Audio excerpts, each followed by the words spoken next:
Antichrist, 2009, Lars von Trier, one of the most controversial movies of the decade, and I guess I'll just say it, chaos reigns.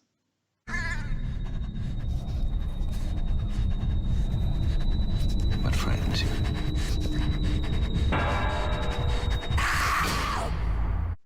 So, Antichrist was released at the Cannes Film Festival, and Lars von Trier was coming off of a series of fairly controversial but generally well-received movies when he decided, hell with it, I'm gonna make a horror movie, which is always a really good career move for a guy that's normally known for Academy Award type flicks.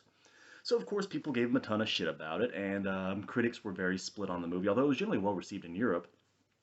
But I've always kind of thought of this movie as gender swap The Shining.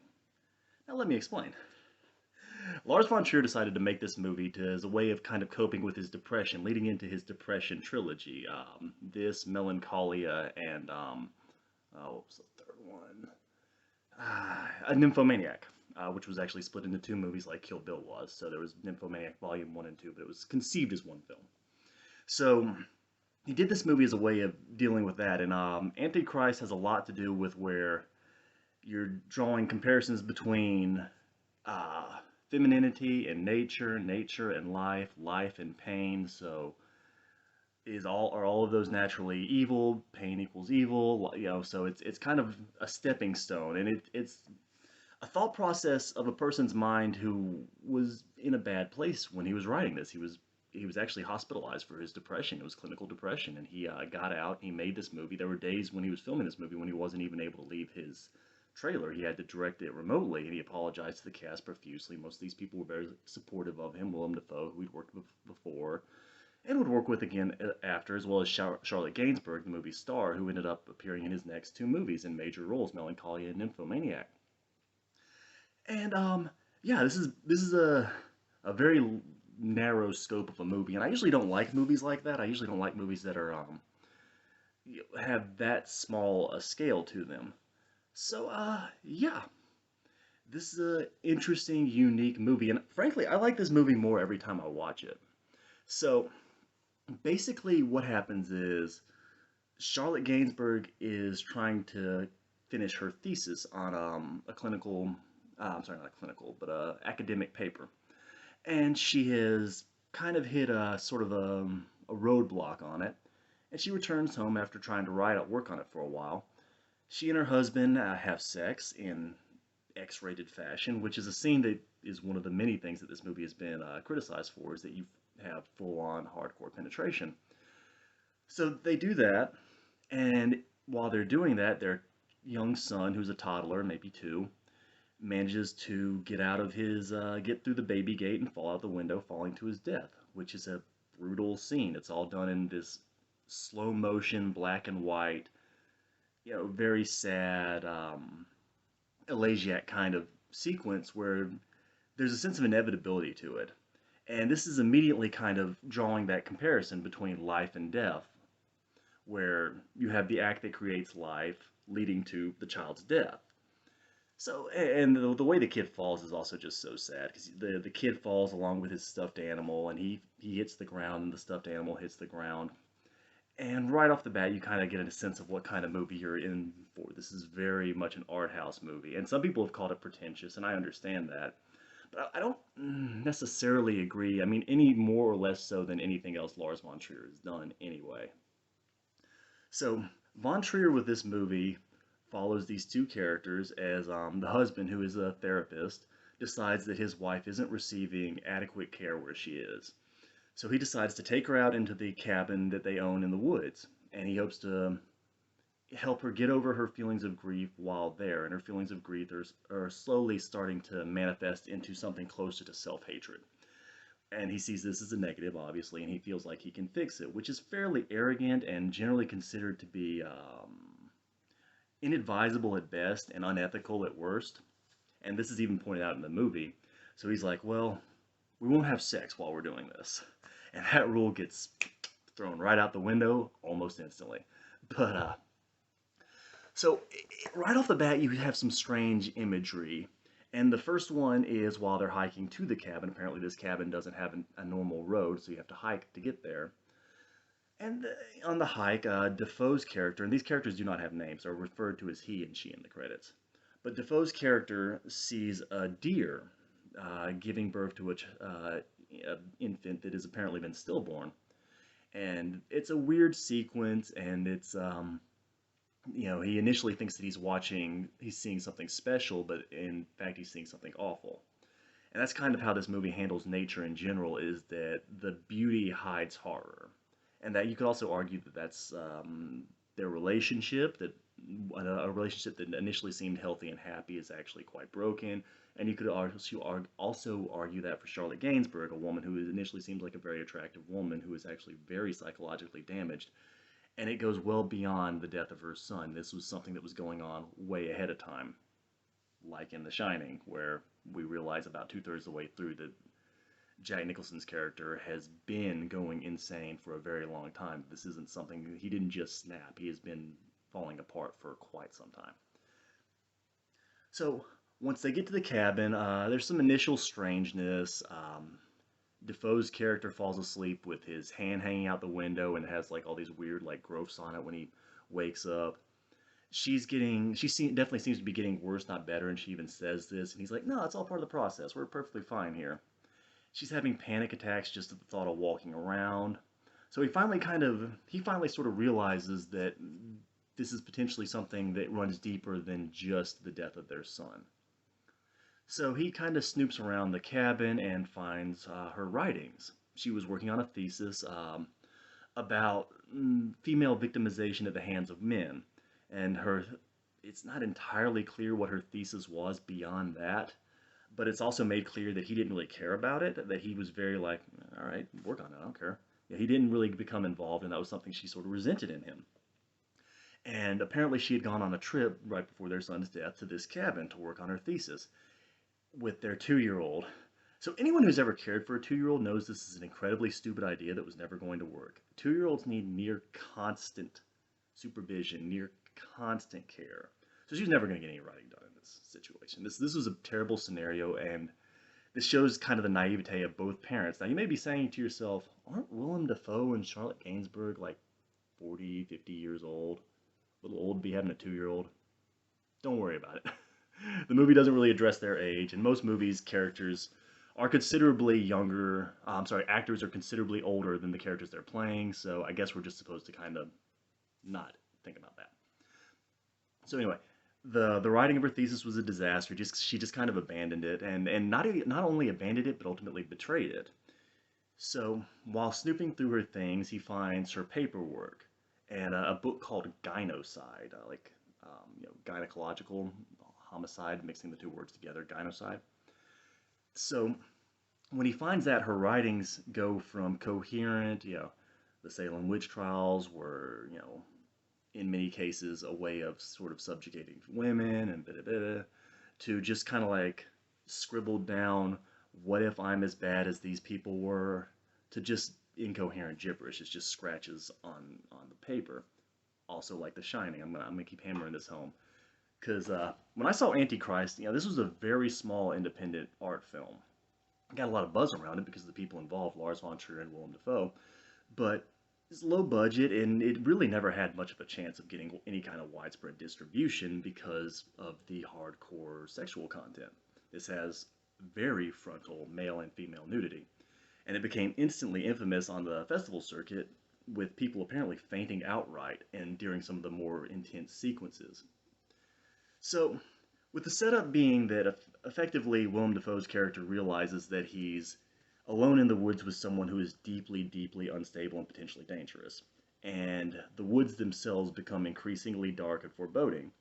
I gotta say that I have a friend who's obsessed with Lars von Trier. Lars von Trier and Gaspar Noé, the dude who did Irreversible and Into the Void and all those things. What was that last movie he did about the drug trip? I can't even remember. Yeah, it'll come to me. But like Lars von Trier is a god to him. I will say that Antichrist absolutely has some of the best nature photography, especially in regards to a horror film, that you will ever see. This is a beautifully shot movie. The imagery is outstanding. It's interesting. It's weird. Von Trier always gets great performances out of his actors, so the acting is top notch. Now, to say Willem Dafoe gives a good performance is like saying the sky is blue. But Willem Defoe is really, really good in this movie. His, like we've recently had him in The Lighthouse, which is another art house horror film that he was outstanding in. But his character is the normal one. He's the sane one. He's kind of the one we're watching this through the eyes of. So Charlotte Gainsbourg obviously has the showier role. She's the person who's descending into full-blown madness throughout the course of the movie. And she's outstanding in this movie. She has that, Willem Dafoe and Charlotte Gainsbourg both have kind of a hard to pin down quality about them as far as their age goes, because Willem Dafoe has looked exactly the same for the last 20 years. Look at him today, and tell me he looks really any different than he did in the first Spider-Man movie where he was the Green Goblin. I mean, good God, this guy has looked like he was 42 for 25 years. And Charlotte Gainsbourg has that quality about her that European women often seem to have, where she doesn't really age. She just gets a few more lines in her face every 10 years. So it's not entirely clear how old either of these people are.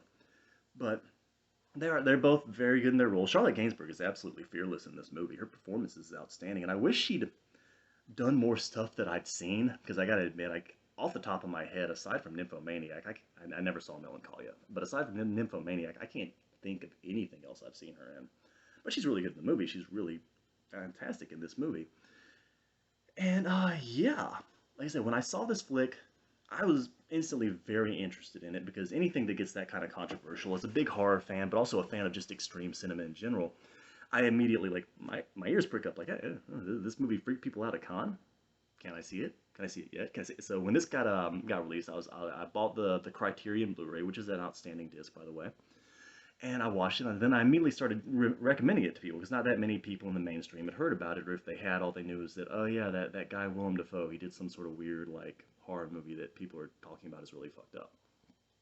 And the way I would sell it to everybody, okay, it's really weird, but it's basically just The Shining if you swap the genders. So it's a guy in the woods in a cabin whose wife goes nuts on him, as opposed to, a guy in a motel in the mountains and he goes nuts on his wife.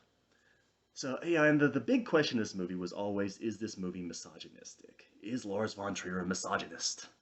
Well, he directed Dancer in the Dark, so no, he's not. But Lars von Trier, I do think, is a troll. Now, he's actually specifically had to deny this in interviews, but if you watch him in interviews, he very intentionally doesn't answer questions. Like, he will go all the way around the bend, and not in that kind of vague, I'm an artist way, like, I would prefer that the audience makes up their own mind. No, he'll just straight up, like, say, no, I just did it like that. I didn't put any thought into it. Yeah, yeah, no, I've seen your movies, man. You put a lot of thought into these things. This is not arbitrary. These decisions were not made on the cuff. So, yeah, I think he likes to mess with people, and I think that Antichrist was made at a time when the torture horror was big. And the discussion being made was, is it appropriate to show extreme violence in movies? So he made a movie that showed extreme violence. And I'm going to do that after I give a spoilers warning as to what exactly is in this movie. But suffice to say that while there's not a whole lot of gore in this movie, what is would make Rob Zombie, Eli Roth, James Wan shudder. So, yeah, it feels to me like, like I said, I stand by my assertion that this is the thought process of this movie is that he's equating femininity, because obviously women create babies, to nature, because nature gives life, but nature to life leads to pain, because life is pain. You cannot have life without pain. Pain leads to death. Death is immoral. And apparently the original ending of this movie asserted that the devil had created the world, not God. And while I can't imagine how that would work in the narrative we got, everything. This movie, honestly, I don't think is as strange as people like to make it out to be. This is not an incoherent film by any stretch of the imagination. And everyone goes like, oh, what about chaos reigns? Which is a notorious scene in this movie that if you heard anything about this movie, you heard about two things: genital mutilation, and the scene where a fox, little furry fox, looks at Willem Dafoe and in slow motion says, chaos reigns. And it's unintentionally funny the first time you see it, and I do think that it was a mistake of Von Trier's. I think he maybe expected too much of his audience in being able to accept this. Because the movie has this running theme where it's separated in chapters, which his next movie, The House That Jack Built, which I'm going to do next, is it has a prologue, an epilogue, and then the three main parts, which are the three beggars, which are grief, pain, and despair.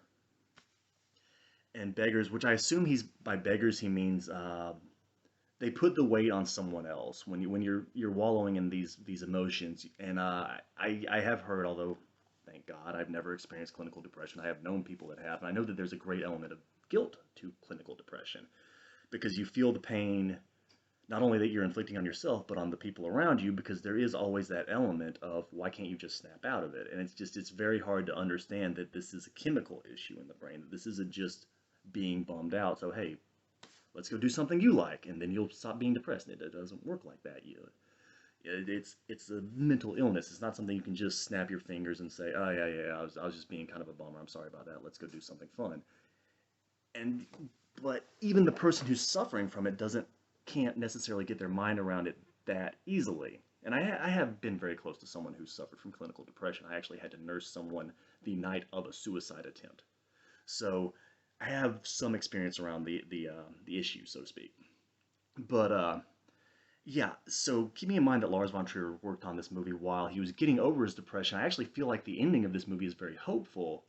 And again, it's hard to imagine how the ending, say, stating or suggesting that Satan had created the world would work within this movie. But I think this is a great movie. I think this is a beautiful movie. I think anyone who's a fan of good cinematography or good acting should absolutely watch this movie unless they're squeamish. And again, the whole question of this being misogynistic, I think, is overly reductive because it's basically just saying, oh, a woman was hurt and she was a villain too. That's sexist. Nah, there's so much more going on in this movie than that. And I don't think it's accurate to say this is a movie about the relationship between a man and a woman. I think this is the relationship between humanity and life. That's what this movie's really about. And the whole thing of calling it an Antichrist, yeah, that title is loaded and it's actually kind of difficult to explain it. I tend to think that it has something to do with the basic existence of humanity being, you know, in some degrees evil and damaging to to nature, and nature being damaging to humanity. So this notion of a Christ-like figure is somewhat impossible because of that. So Antichrist is more logical, is what I read out of the movie. But this is a flick that's kind of fun to think about after. And like I said, I appreciate this movie more every time I watch it because it's a lot of fun to think about, and I feel like I understand it better every time I watch it. I've seen it about a half dozen times now. I think I'm gonna start watching this movie more because the one hurdle I kind of had with it was that the pacing was a little off, but I didn't even have that issue this time. And maybe it's just because I was expecting it and I knew that it takes a while to get started. This movie does take a while to get started. The first hour of the movie is basically just watching this husband try to deal with his wife's depression. But if you're prepared for that and you're prepared for a slow burn, this is a great psychological horror film that gets really intense in the last 20 to 30 minutes. And there's a lot of little things to think about. I think that this is a great movie. I think that Defoe's fantastic in it. And yeah, so I guess for anyone who's going to click off, if I say spoilers, I'm just going to say this is Maniac Movies. I do updates Wednesdays and Fridays, and the next update I do, my Friday update is going to be Lars von Trier's other recent horror film, The House That Jack Built, the serial killer movie with Matt Dillon. But I do actually have plans to drop a few little random things this week just for fun. But yeah, updates Wednesdays and Fridays, and heavy spoilers from here on out. So don't get mad at me. So yeah, so once the shit hits the fan, so to speak, Charlotte Gainsbourg goes hard ballistic when she becomes convinced that Defoe is getting too close to the truth. Now, at the beginning of the movie, she says, "It was my fault. I let it happen." And Willem Defoe takes that as her depression talking. I forget the stages of grief, but one of them is you blame yourself. So he kind of just hand waves that away without realizing that in a flashback later, no, she saw her son was about to fall out the window and did not react. And it's hard to say because her expression is really unreadable in that moment. If she was thinking, let him fall, if she was thinking he's better off without me, if she was thinking there's nothing I can do anyway, because I'd have to jump clear across this room and he'll probably fall. Yeah, it's hard to say what's going on in her head at that moment, but given what we see, that she was very abusive and neglectful towards him when they were alone in the woods together, suggests to me that I read this movie as sort of I know I keep comparing it to The Shining, so it's ridiculous I'm comparing it to another well-known horror movie, but I see this as sort of a spiritual sister to The Babadook. And the Babadook was based around this clinical issue that occurs where women fail to create an emotional bond with their child, and that causes them to assume that there's something wrong with them, and it leads to feelings of both depression, self-hatred, and anger towards the child, because sometimes they turn that outward and say the child failed them rather than they failed the child. So that's my reading of Antichrist, is that this woman was alone in the woods working on something very intense, very important to her, and her male child was disrupting that. And initially, she came to hate herself for hating the child and hating what this male child was disrupting for her. But in so doing, she started to see herself, because she was abusive to him. We see that where she actually intentionally put his shoes on the wrong feet, which was painful and did actually, because he was still growing, cause a deformity. His feet grew out in the wrong direction. So, and when she lets him die, I feel like she was maybe sort of intentionally freeing them both. That she felt she would be better off without him, that he would be better off with her, and just let it happen. But regardless, once Defoe kind of comes to these realizations, I don't think he ever really understands that she let the kid die on purpose. I don't think he ever did that. But once he becomes aware that just how damaged she is psychologically, that this isn't just a grief response, that she was unstable, she attacks him, and she attacks him quite brutally. She bashes him over the head, hits him in the balls so hard it knocks him out. And while I don't know for sure if that can happen or not, considering she also does enough damage to his nuts that he ejaculates blood later, I'm gonna say maybe. So after she jerks him off while he's unconscious and he ejaculates blood, which is a scene that just makes, as a male viewer, I'm like, oh, no, no, don't. But after that, she, knocks a hole in his leg and attaches this heavy-ass grinding stone to it and hides the tool that he would need to get it off of him. So he wakes up, and attention to detail, he goes into shock immediately because he was unconscious. He becomes conscious, and he's immediately in excruciating pain. I also felt that her drilling the hole in his leg and then jamming her finger in it was supposed to be a reference to penetration, but maybe I'm reading too much into that. But they do make such a point of showing her stick her finger into an orifice that she's created in her husband, that was sort of a role reversal there for her. I don't know. Anyway, regardless, to me, her attaching a weight to his leg was the equivalent, after she screamed, "You're never gonna leave me!" was the equivalent of, that old phrase, the ball and chain. Like, you're married, you're ball and chain, your wife, you're attached to her forever, whether you like it or not. And the underlying implication of that is that she's slowing you down. It is a misogynistic saying, I fully acknowledge that. So she had attached that to him, and he goes and hides in this hole. And in the hole, while she's screaming for him and he's immobilized, he's got this heavy-ass weight attached to him, he's hiding, and this bird wakes up in the hole. And he has to ultimately kill the bird because the bird's giving away his location. And again, symbolism of that, I feel, is that he had to ultimately kind of kill his love for her to be able to defend himself against her, because he's half dead when she drags him out of this hole, and her digging him out of the hole actually also kind of reminded me of The Shining. Again, I still see this as kind of a gender swap remake of The Shining, where Jack axes his way through the door, her, in a rather frantic and insane manner, her digging him out of the hole, also, they reminded me of each other. So, a lot of people have said that this movie's more surreal moments don't fit and don't make sense. No, no, no, no.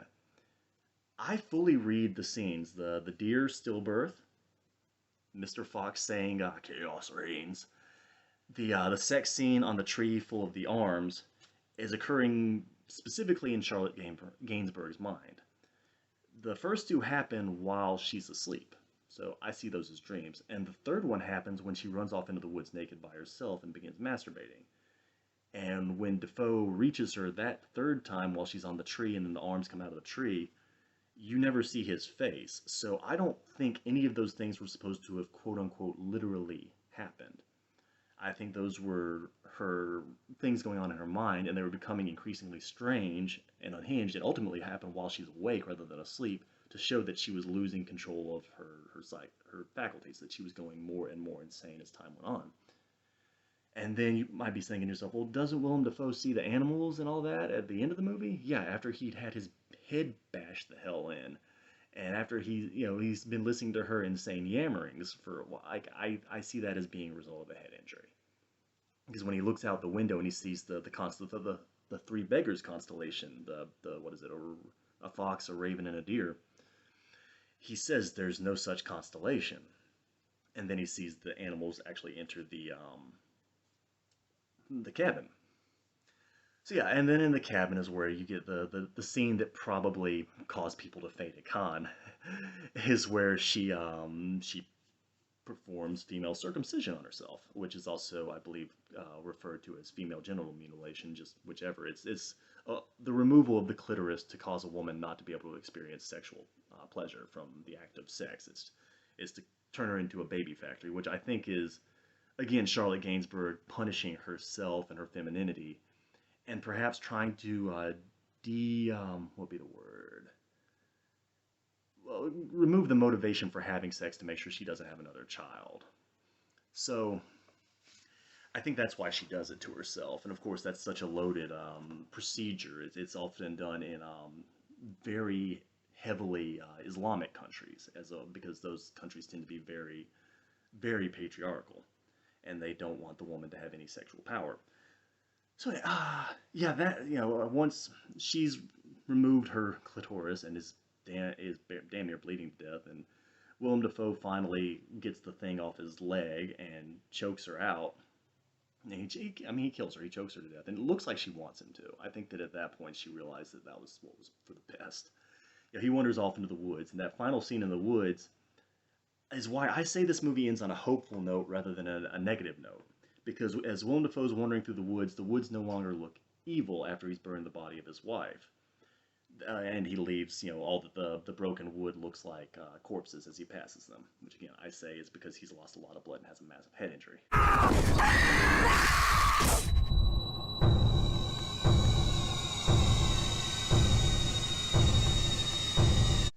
Yeah, once he's out in the woods, he kind of has this thing where he finds some food to eat in the wood. The sun's out. It's not all dark and dreary anymore. It's a beautiful day. And the woods are providing for him. He's actually in a hospitable environment. And then he imagines all these women, these faceless women surrounding him, but they're not attacking him. And that to me was suggesting that women, nature, and life can be positive as well as negative. It's purely circumstantial, which is why I say this movie ends on a positive note. But it's an interesting movie. It's a fun movie to dissect and think about and discuss and argue about and freak out your friends because, like I said, it does get pretty friggin' intense and nasty towards the end. So yeah, overall, very good movie. I like it more every time I watch it. This is fast becoming one of my favorite 2000s era horror movies. So like I said, when I first saw it, I just saw it as an interesting anomaly. But now it is really becoming one of my favorites. And I like it a lot. And coming up Friday, The House that Jack Built.